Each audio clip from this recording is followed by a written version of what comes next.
Hello there, and thank you for downloading the When You're Smiling podcast. I'm stood here at King Power Stadium. Everybody has left the ground. It is a cold April night, and everybody's worst fears have been realised. What we thought might never happen, but seemed to be looming large on the horizon, has finally occurred. Leicester City have been relegated from the Championship and have suffered back-to-back relegations and will play League One football next season. They needed to beat Hull. No other result would do. And despite a solid and much better second half performance, they drew with the Tigers, and it was the previous 43 games of poor performance that cost them. This is how it happened. Oh, it's a poor ball from Begovic. It's directly to a Hull man who slots it past the Leicester City goalkeeper. It's Liam Miller, and that is a nightmare for Leicester City. Jordan James curls the run-up, slowly right-footed James, and into that bottom corner. Brilliant penalty from James. Panda went the right way but couldn't get to it, and City are level as Decordova-Reid picks up a ball. It's in Hull territory, laid off now by Fatawu. Cross from Decordova-Reid towards Thomas! Yes!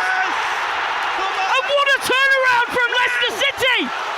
The local boy puts them into the lead. They need a win if they're to survive in the Championship. Has Luke Thomas given them that chance? Miller now to McBurney, and it's 2-2.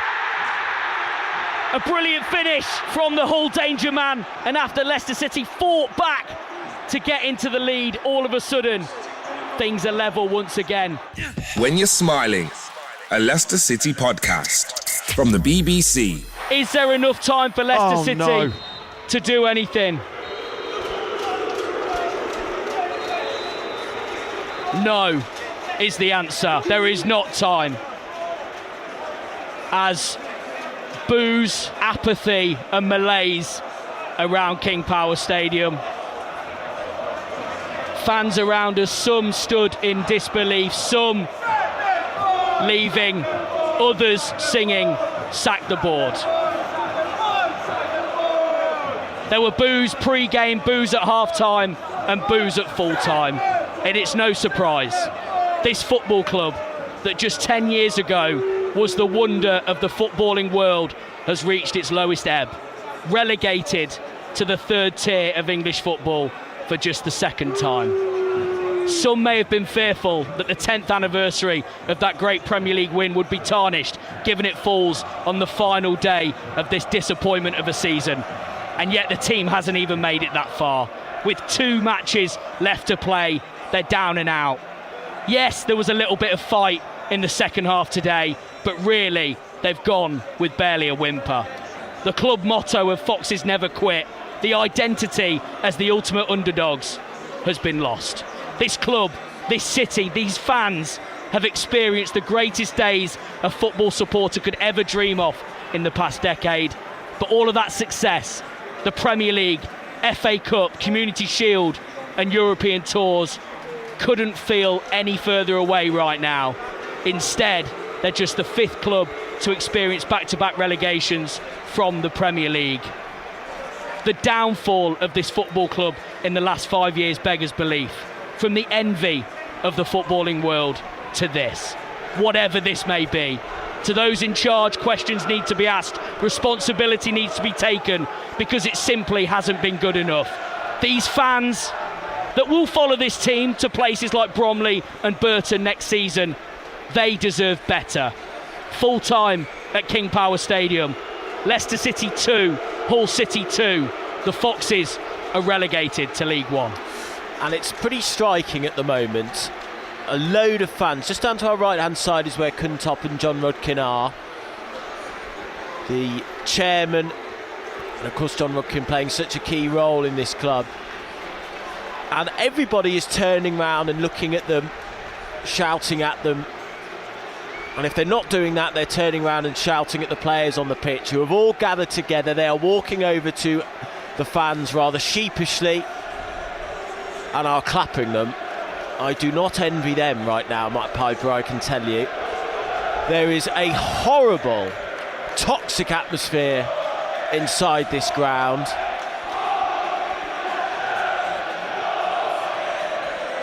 Sure you can pick up that chant. You're not fit to wear this shirt. Leicester City down for the second season in a row. Matt Piper, what are you thinking?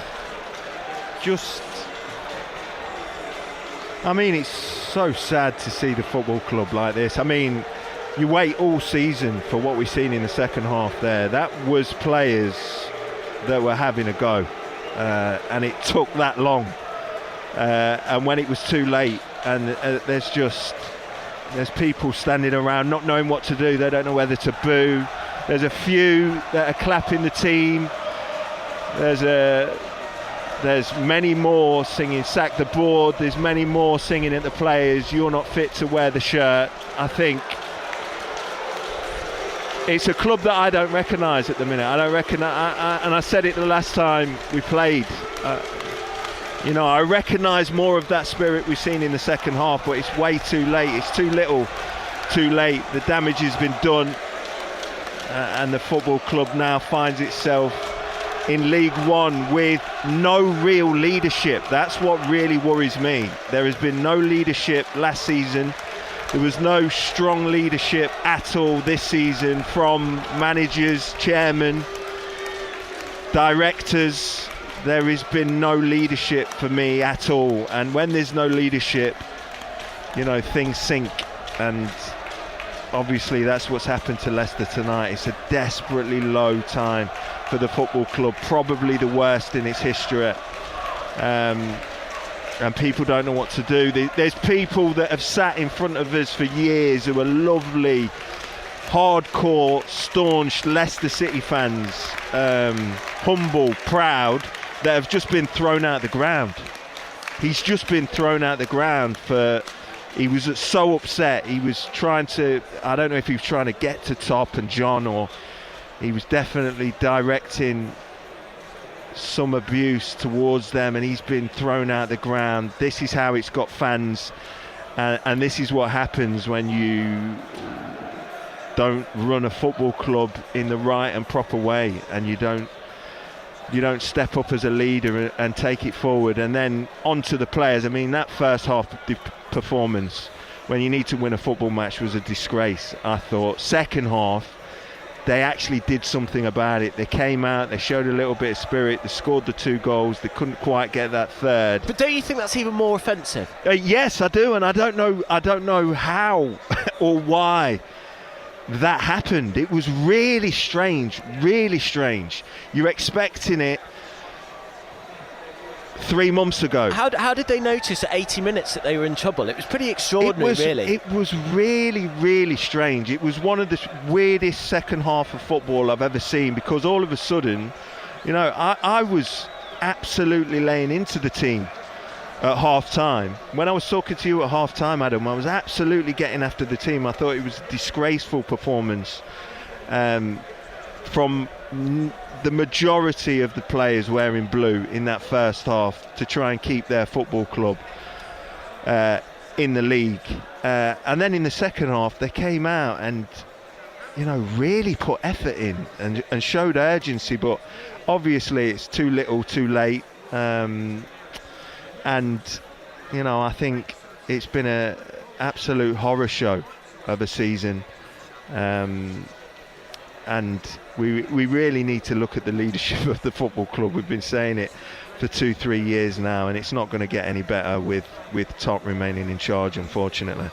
So Leicester City are relegated to the 3rd tier of English football for the second time in their history, but this one feels so much more worse given the decade that Leicester City have just had. 10 years ago, the Kings of England, and now the laughing stock of English football, really. The players headed off just a few moments ago to choruses of boos, heads down, shoulders slumped, an air of inevitability about the whole thing. There was a stunned silence inside the ground, with some anger, as Pipes was saying, from others, and it's just a very, very strange atmosphere at the moment as the final few fans dribble out down the concourses and out into the night and into Leicester.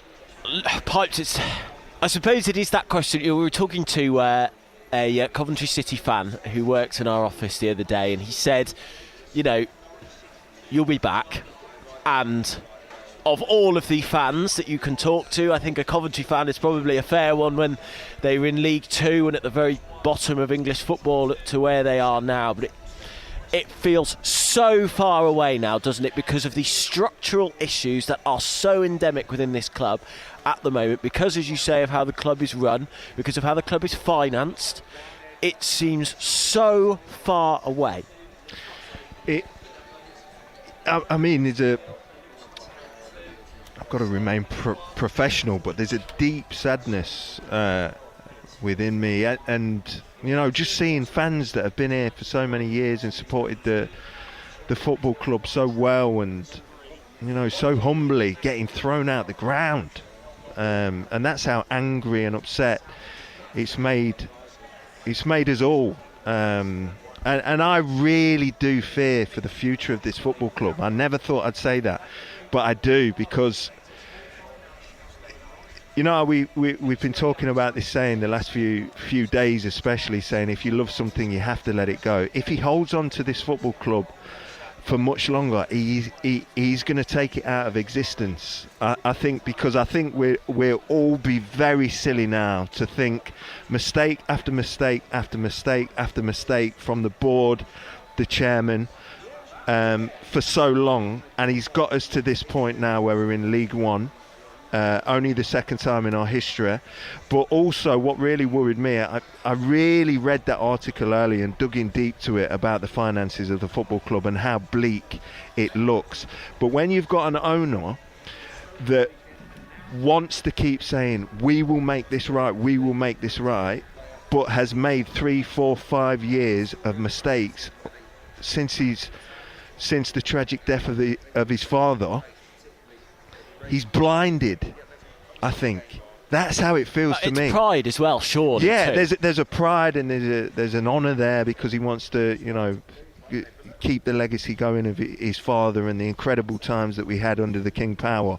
But what I'm really worried about is that he's blind to it. He's very naive. I saw that in the interviews, but I think he's blind to the fact that he could run this football club out of existence if he keeps ploughing forward the way he is, and there's not big changes made. You know, he's promoting people in certain positions that have, you know, failed over the years, over the recent years at this football club. And I'm just really worried that if that pride you talk about and that blindness that I'm talking about of trying to change the fortunes of this football club remains in his hands, it could go out of existence, and that is my huge worry for this football club. Well, we should just talk about the contents of that article,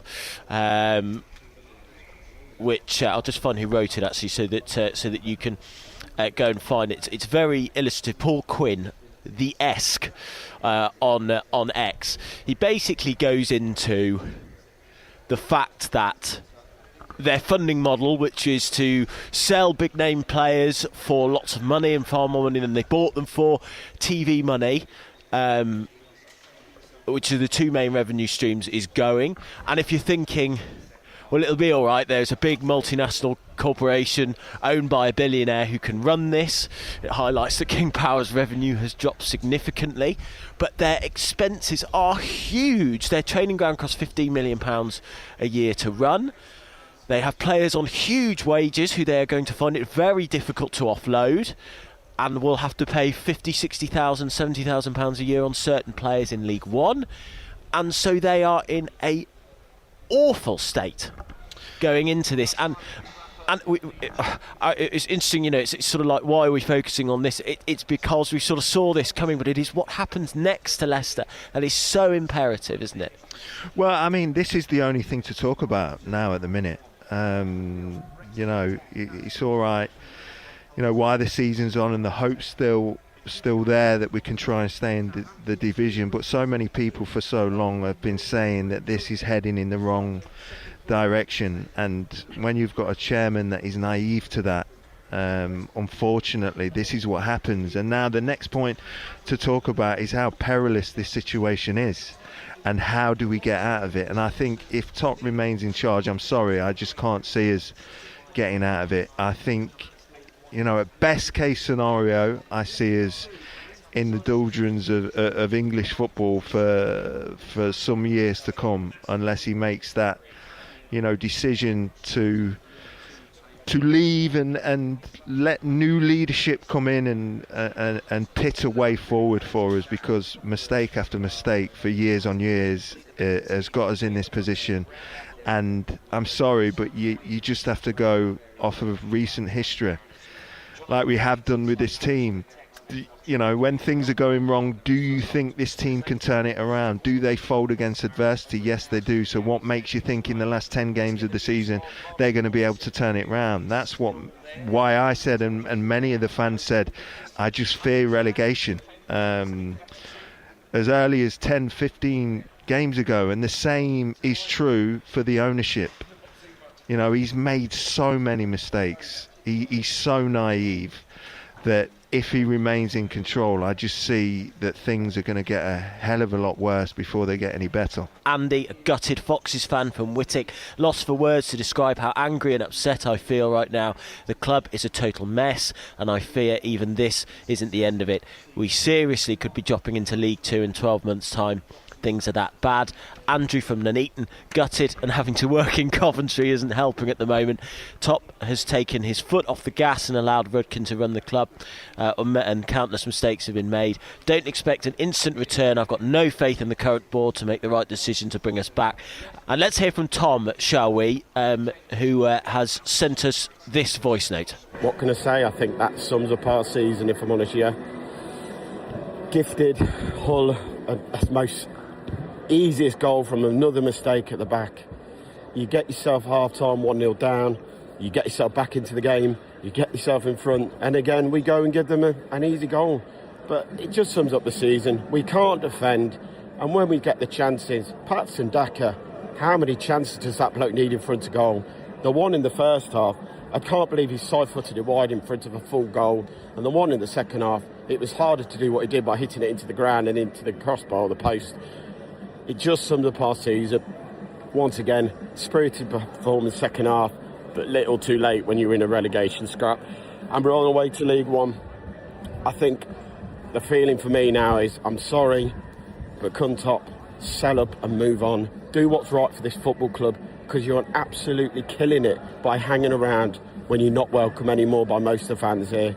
Do the right thing, sell up, let some fresh blood get into this football club and drive us back from League One and back to the Premier League eventually. But for me now, King Power have completely destroyed the legacy of what was built here under Vishai. And for me now, it's time to move on and start again. And I think it's implicit in all the messages that we've gotten in the discussion that we've had so far, Pikes, which is this just feels so utterly self-inflicted. It all comes from a gamble, doesn't it? 5 years ago, to gamble on Leicester City getting in the Champions League, and then it's been decision after a mistake after mistake after mistake in the running of the club and continuing to gamble. The thing for me, I don't know if you feel it's sort of un-Leicester. It's not what this club has always been about. It's not what this city's about, actually. That sort of hubris and arrogance and gambling and poor spending. It's just sort of not like what this place is about. No, I think, when you get to that point and he's doubled down and he's gone for it, that's what he's done. And when it's not worked, then to compound that first mistake with a second and then a third and then a fourth and then a fifth, and it hasn't stopped since. That's the problem. I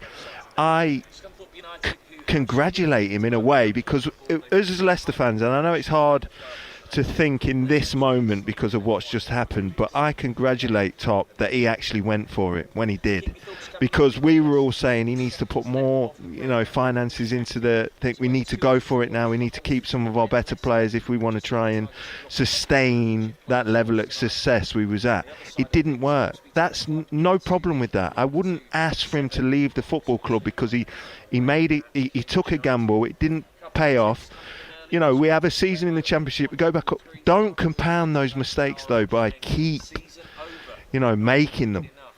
And at some point, you have to self-reflect and think, am I able to take this football club back to where I believe it can be? And that's my biggest fear, that he's blinded to that fact.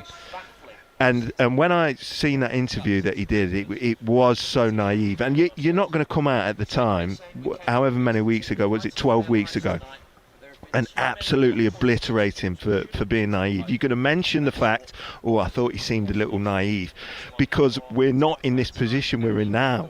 But then it ramps up week after week, that we have to, you know, talk about it, hold him to account, hold the board members to account, hold these players to account. They're not getting off with it tonight when we've been relegated, and just because they had half an hour go in the second half. They've been absolutely pathetic most of the season. For the level of quality that this group has, to play like that is astonishing to me. And you know, I've mentioned it before, not just me, lots of other footballers and lots of other people in different walks of life, in workplaces that they go to, they're actually so thankful that someone's employed them and gave them that opportunity and changing their lives with the amount of money that they're being paid. And then you can't run and close down. You can't have some urgency in a game that you need to win. It's shameful what these players have delivered this season. I think the thing that amazes me, and I don't know about you, is that I can't understand this, but I can understand this. I can understand why some of those guys go, I don't care about this football club. But they're not performing even for selfish reasons. Surely they don't want to be playing for Leicester City in League One. They don't want to have... Surely their wages will drop as a result of this, because they will be associated with this team. I find that element of it, the fact that it has been so team and squad wide, astonishing, because you can... There's the thing you would hope you take as read, which is the care for the club, the fans, the community, and the impact that has a relegation. But they don't even seem to be doing it for themselves, which is remarkable. This is modern day football, mate. Honestly, that is my answer to what you've just said. I agree with you, but this is modern day football. You can go to a football club and have a really poor season and look like you're not putting it in, but you possess some kind of talent, you've got a few stats or goals from 25 yards, and people will pay the money, and they'll pay you as much as you're on at Leicester City. They have no thought of their employer. They just get told by their agent, don't worry, mate, you're going to be fine. We've got 3 clubs waiting to take you. And you know, I know a lot of people can't understand that. I can't myself, but that's clearly what's going on, because you can't get a group that, you know, are talented footballers and then produce what we saw in the first half here tonight and most of this season. It's just nowhere near good enough. The leadership from the managers that have been employed this season has not been to a level, I don't think. And the leadership from the chairman, the board members, has not been anywhere near good enough. And they're the ones that have took this club to where it currently is. And it's a real... I feel so sad tonight sitting here, and I know a lot of Leicester fans do, and I know I keep bringing it up, but you know, this is the level we've got to, when a guy who sits in front of us for so long, lovely chap, always supported the club, always gets behind the team, never boos. He just wanted to make his point heard tonight by their hierarchy and the devastating job that they've done to send this club down, and he got launched out. I'm like, I don't recognise this football club at the minute. I honestly don't. Rashmi has said, what a shame, makes me think we were where we were because of Vardy. The managers and players have let us down so badly. That's from Rashmi. And then let's get this voice note again from Phil. Well, I guess we had about 10 minutes in the middle of the game where we were in dreamland when we went 2-1 up for a few minutes, but the rest of it was the same old. Can't stop them scoring giveaway goals. Can't score. Rowett will probably say there we created a load of chances in his post-match interview, but the reality is he's the guy who picks the strikers, who can't score. He's the guy who puts Hamza Chowdhury and Ayew on when you've got 4 minutes left to stay up, instead of putting a big guy up top or doing anything any different. Champions of the league, of the Premier League, to League One again. Here we go. Back down. Sad night for every Leicester fan. Just on Rowett there, how do you reflect on his appointment? Because there's a lot of people who might think, I'm not sure these issues, as we have just discussed, run so deep, and yet what did people say of Cifuentes? If you're not the solution, you're part of the problem. Yeah, I mean, and it's 1 win. What, 1 in 12 now since he's taken over? Yeah, 1 in 12. It's been poor. He's got a group of players that I did say when he first took over.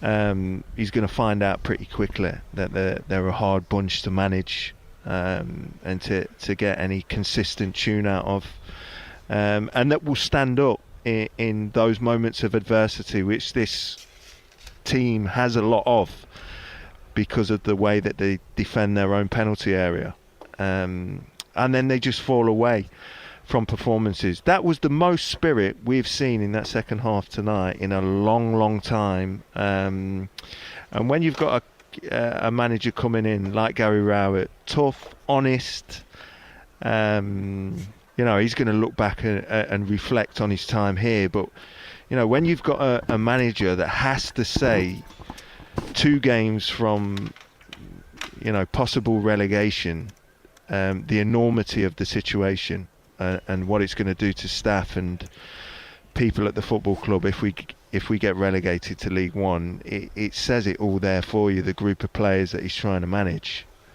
Has he made mistakes? Plenty. Was he the right man for the job? Who knows? Because I don't know who would have been the right man to lead this group to stay in this league. Honestly, I think they've been so poor all season, and it starts with, the hierarchy, and it filters all the way down. You could see Rowett, couldn't you, throughout that, being so disappointed, and I've been struck by how that sort of turn and shake of the head, the grumbles that you saw from Rowett, and you saw it with Andy King as well, didn't you? Both of those who have... Look, they may disagree with me, but they seem to have just been disappointed, surprised, shocked by what we've all been discussing, which is professional footballers who seemingly just are not on it in the way that they should be. Yeah, I mean, both of those two have been relegated from... at this football club in previous teams before, and you will know, they'll know that the team and the group didn't perform well enough, but they will be shocked, as we're all shocked, that they look around a dressing room, and they have to explain to players the enormity of the situation of getting relegated twice in 2 seasons, when we were Premier League champions 10 years ago. Because the teams that they were relegated in, you still had characters that fought and had desire and determination to try and do something to change the fortunes of the football club. And I just don't think this squad has. I think the squad is a reflection of the manager, not so much Gary Rowett of the last 10 games, but I think it's a reflection of the leadership of the football club as well. And when that is weak, and doesn't show the passion, the desire and the commitment, I think you're going to start to see that in the team as well. And that's exactly what's happened with this football club, unfortunately. Just looking down at Ricardo Pereira, and just this is a guy who joined just after Leicester City had been in the Champions League. He has seen Leicester City finish 5th twice, pushed for Europe for several seasons. He's won the FA Cup with Leicester City, and yet there he is doing a post-match interview with the club's in-house channels, possibly playing League One football next year. I imagine he'll be one of the few that might be able to get out, but Ricardo. Yeah, Ricardo's out of contract. He's out of contract. He's out of contract at the end of the season. And this is one point that I made, obviously, when we were commentating as well, when we was in the thick of the game, that the amount of players that are out of contract, that if they weren't out of contract, you could have brought some money back into the football club in the perilous situation we are financially. It is also a mismanagement of the way that the finances and the players and the contracts have been handled, because to lose, I think it's nine players that you could have brought, transfer fees in for at the end of this disastrous season, that's gone as well. So, this is my big fear for this football club. There's so many things that are wrong, and the only way I see out of it is a change of ownership, number one, a total reset with the squad, and I think whoever comes in, and if it is still going to be top, he has to make huge changes at the top of the football club, which I don't think he's going to do. But the only way forward now for this football club to get out of League One is a couple of experienced heads that have a real pride to pull on the shirt and want to try and take this football club back where it belongs. And then you have to flood the team with the youth. Start making that training ground pay you back, because £15 million a year when you're in League One is not going to be able to do that unless you can get out of League One very quickly. We've got some talented youngsters. I said they should have done it at the start of this season, and you know what? If they had done, I'm pretty positive that 5, 6, 7 youngsters that haven't got a name at all and want to pull the shirt on and go and prove themselves in front of this King Power crowd with a couple of experienced, humble guys that are so thankful that they're employed by a club like Leicester City and want the best for the club, the city, the community, come out and play in front of these fans. That's how you would have staved off relegation. I truly believe that, because hunger beats those players that were out there today. Hunger in a youngster that will run, fight. They're going to make loads of mistakes. They're going to ship loads of goals. But this team did that with the amount of Premier League experience that we had in that squad in the Championship. And they don't like us pointing fingers at them, saying that they're not good enough or they're not trying hard enough. They're telling their own fans expletives when they're getting on a bus. And then they think they can come out and act like that. I'm so so sad tonight with what's going on. I don't want to turn it into another one of them rants, because I don't want to. Now's not the time for it. But we need huge change, and we need Top to start listening. Please, Top. He needs to start listening now before this football club goes out of existence. It is extraordinary when you talk about it. This is a team that essentially is quite a lot of those players that and it's a squad put together to compete in European football. And here we are with those same players that have gone down 2 divisions and will be hosting the likes of Leyton Orient and Mansfield Town next year. A couple more tweets and texts that have come in.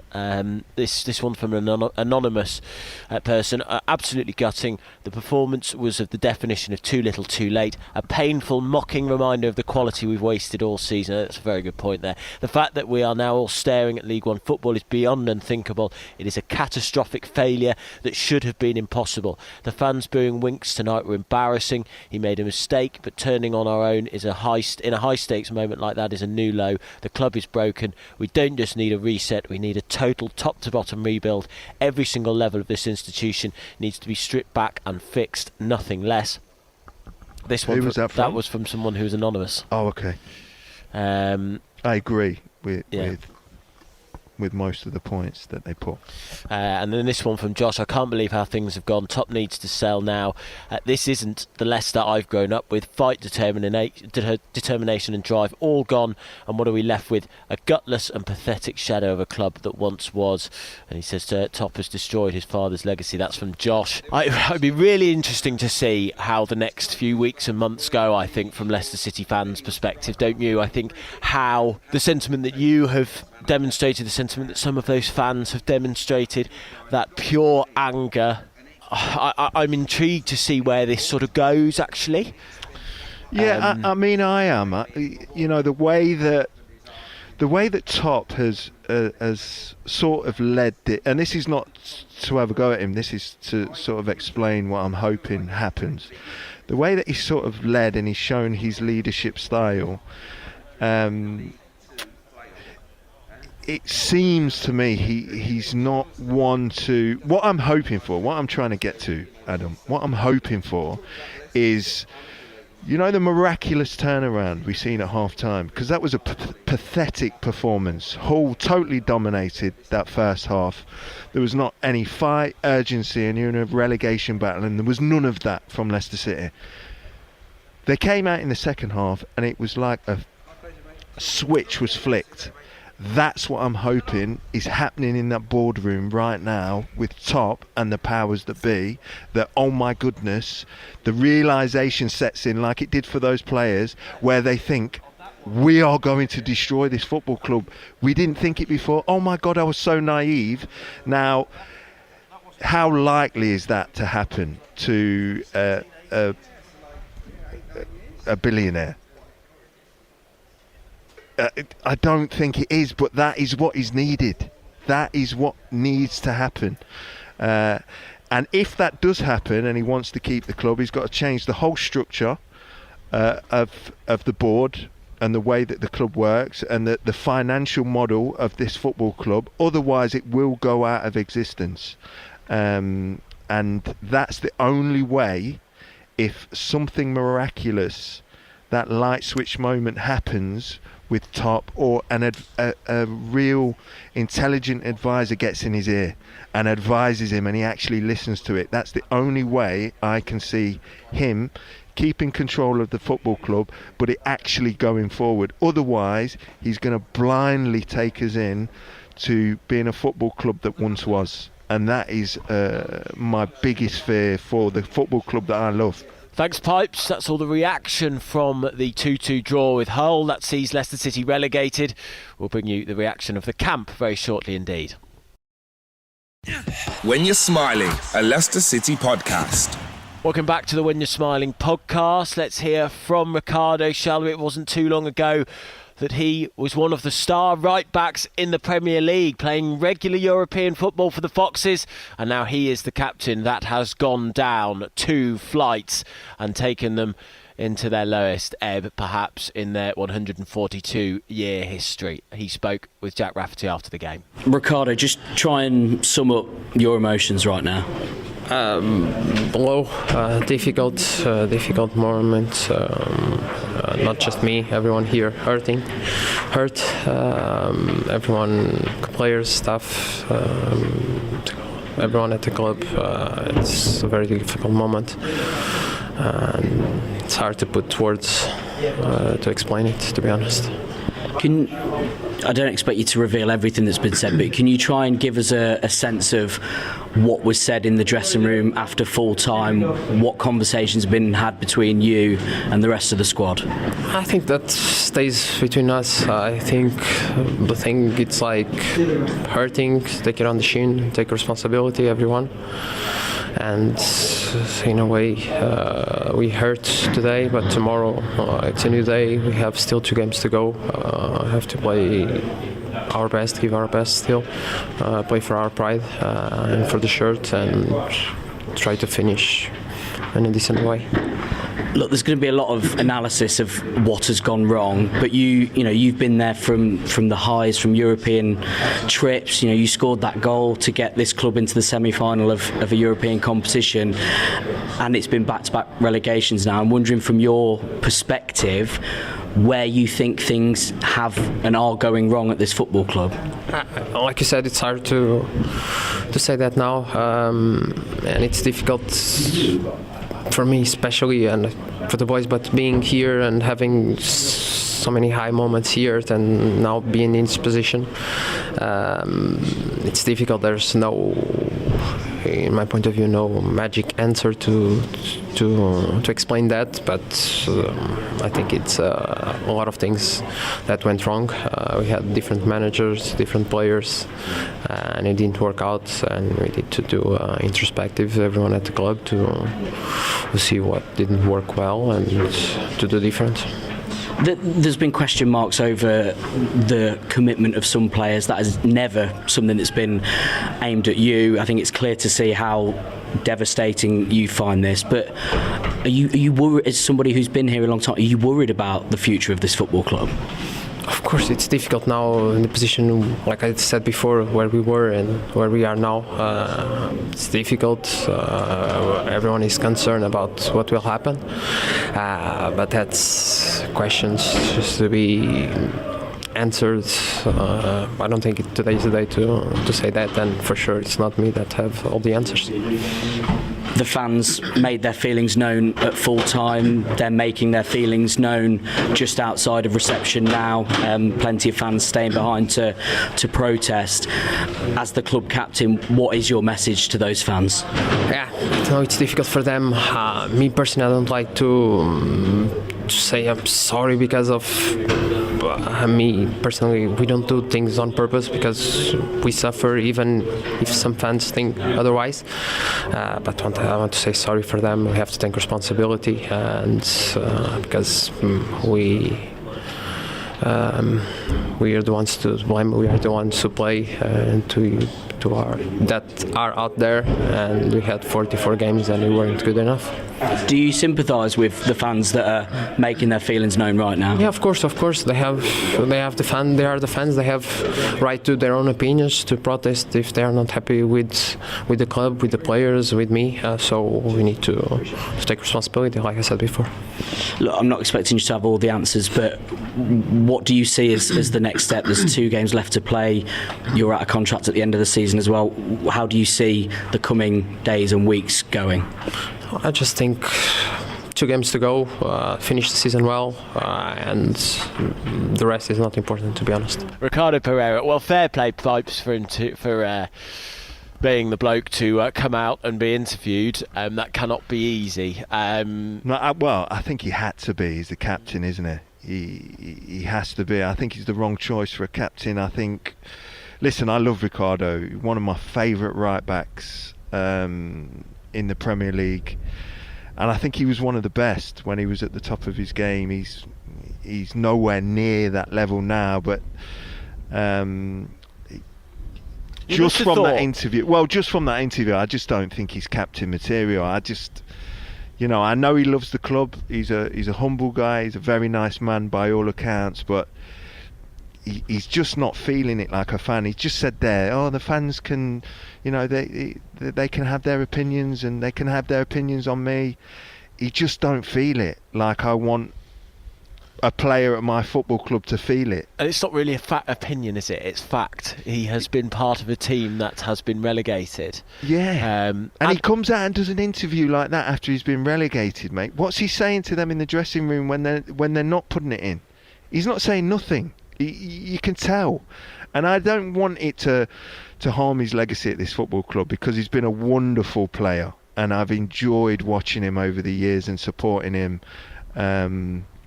but it is another one of them that for whatever reason it feels that he hasn't got the minerals that I think this football club needs at the minute, especially in dogfights like what we've been in. That's not the type of character that gets you out of it when they come and they're very nice and they're humble afterwards, and they're not, pointing fingers at some of the players in the team that haven't been pulling the weight.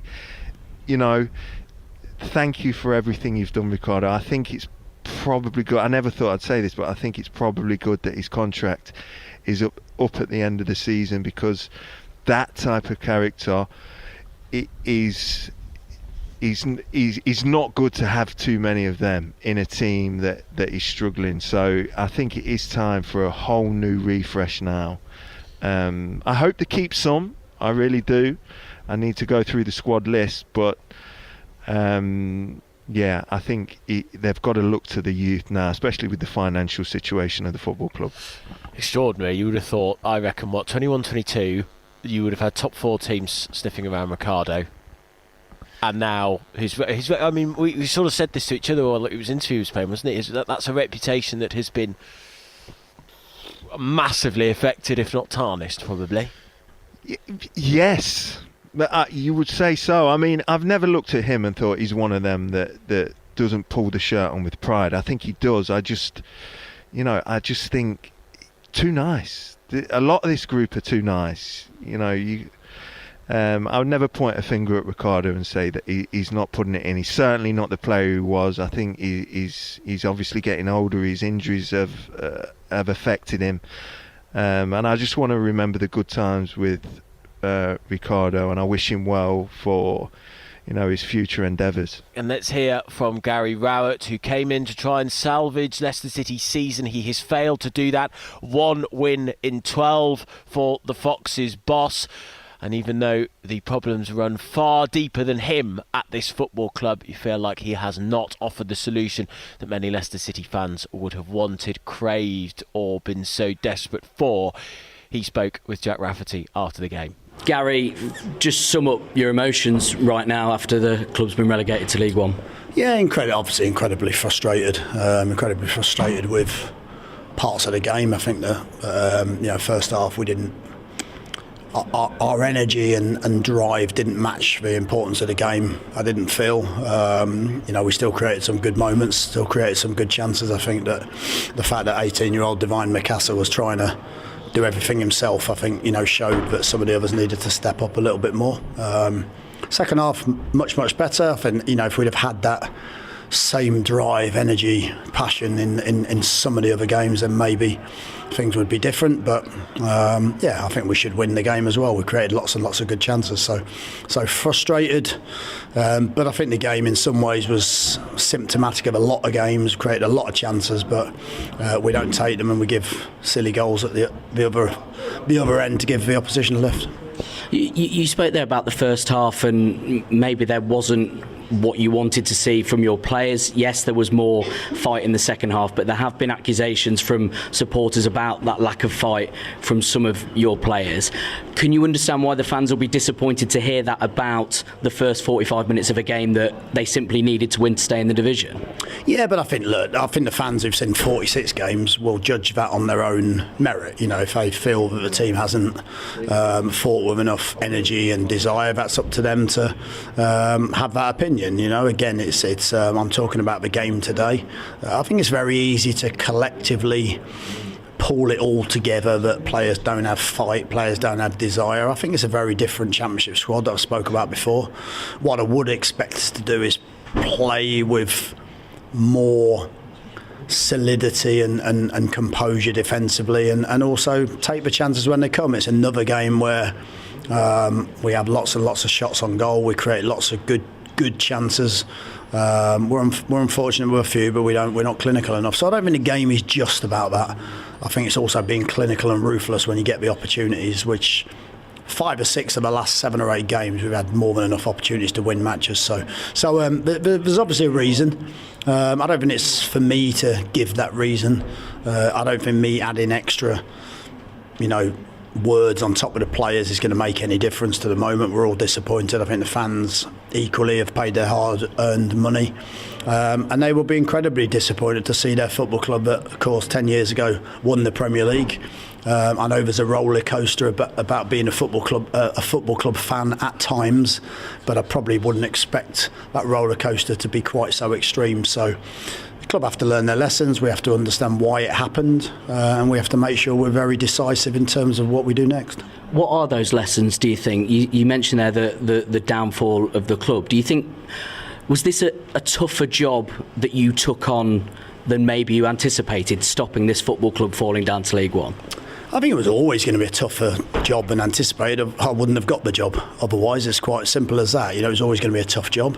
I believed I could turn it around, and like I said, I'll be the first one to hold myself accountable for not winning more games of football. I'm incredibly disappointed with that, and incredibly disappointed I couldn't give the fans more. I believe we've been incredibly competitive in all the games, but the same sort of failings have come through. So yeah, I don't think it's for me to say what those lessons are. I think that's important that the club assess whatever that is and make the right steps to make sure this club bounces back quickly and bounces back in a much more stronger, determined way. But you're not the first manager to come to this football club in recent years and fall short in terms of expectations. So is there a wider issue, do you think, that is causing that, or do you think there is more you could have done personally? Well, again, I'm not going to stand there and judge other managers. I'm not going to stand there and judge the first, 30 odd games of the season, because I wasn't here for that. I wasn't the manager for that. So I'll always think there's more I could do personally. I'll always hold myself accountable. I'll always stand there with you guys and try and be honest. I think it'd be very easy for me to say the damage was done beforehand and this and that and the other, but I don't really feel like that. I for me, it's about me looking at what I could have done better, and I'm incredibly disappointed I couldn't give the fans more than that. The rest of it is up to the club to work out and assess, and like I said, act with clarity moving forward, I'm sure. I know wounds are still fresh, and I know you only signed a short-term contract, but would you expect to be the man moving forward trying to get this club back up from League One? No, I wouldn't expect anything. I'm here till the end of the season. That was the remit. That was what was the job that I bought into. Listen, do I believe I could help rebuild this club into a much better position in League One and the Championship? Of course I do. I'll always say that. But ultimately, it's not the time, I don't think, for talking about myself. It's not the time to be talking about or making a pitch for the job necessarily. I think it's a time for everyone to be disappointed, and rightly so. I think, like I said, 5 clean sheets this season tells a story, not just taking chances. I think there's a lot of failings from a football perspective, and like I said, we have to act decisively to make sure that this doesn't stay as a low for very long. And look, you've mentioned the fans multiple times already. There's plenty of them still out there at reception now, making their feelings known. They made their feelings known pre-game, half-time, and at full-time. What is your message to the Leicester City fans? Well, first and foremost, I'm not going to tell them to not be frustrated and not be annoyed, because of course they've paid their hard-earned money in a difficult period of time for anyone out there, in terms of the cost of things. So they've been completely committed to the club, and I know there's been frustrations for them. So again, look, I believe this is a fantastic football club. I believe we've got a terrific fan base. I believe it will rise again. But there's going to be some tough decisions in the meantime. And final one from me, you've still got 2 games of the season left. How do you pick these players up ahead of Millwall on Friday? I think they should pick themselves up. If you're in the position that you're in now, I don't think... what I did say in the dressing room is, if there's anyone who doesn't feel like they want to be involved in the last 2 games, please tell me, because we need players who are committed, who are at least going to go out and give everything they can for the last 2 games of the season. I've said it before, you're paid to do a job. You don't get a choice when you do that job. You don't get a choice you don't just do it when things are nice. You have to do it when there's a little bit of angst around, and step up and show a bit of character. So yeah, I'll be certainly looking to pick a team in the next 2 games that are ready to go and do that. The integrity of the league, we owe it to our fans, we owe it to ourselves. Whether we will play with that professionalism desire, we'll soon find out. Gary Rowett, a lot in that last answer, Pipes, I think, wasn't there in particular? That sounded to me like the most truth that he's spoken. Listen, he's an ultimate professional. I know him. I've played with him. He's, it hasn't worked out for him here. He didn't come in and get the bounce that he was hoping for and to keep us in the league. But I think that last answer told us a lot. And what he told us in previous weeks, where he's, I've explained to the players the enormity of the situation. You've already lost if you're a manager and have to explain that to your players. And I agree with some of the fans that he maybe should have changed, a lot more of those personnel before now. We might have had a chance of staying in the league, because there's just not the characters in that group. Thank you very much indeed, Pipes. Well, that's just about it from us on the When You're Smiling podcast on a grim, desolate and horrible night for this football club. Perhaps one of the worst nights in this county sporting history. You would imagine one of the worst, if not the worst, in Leicester City's history. They will play League One football next year, and it is all pretty grim for Leicester City supporters. We will be back to pour over this, to look ahead to the future, the fact that it may get worse from here on Thursday on When You're Smiling with Owen Palmer-Atkin. We'll have a special guest with that programme as well. And there's 2 games left as well. Millwall come to King Power Stadium on Friday. We will have every moment of that game from 7:45. From all of us, thank you very much indeed for listening, and we will see you on Thursday.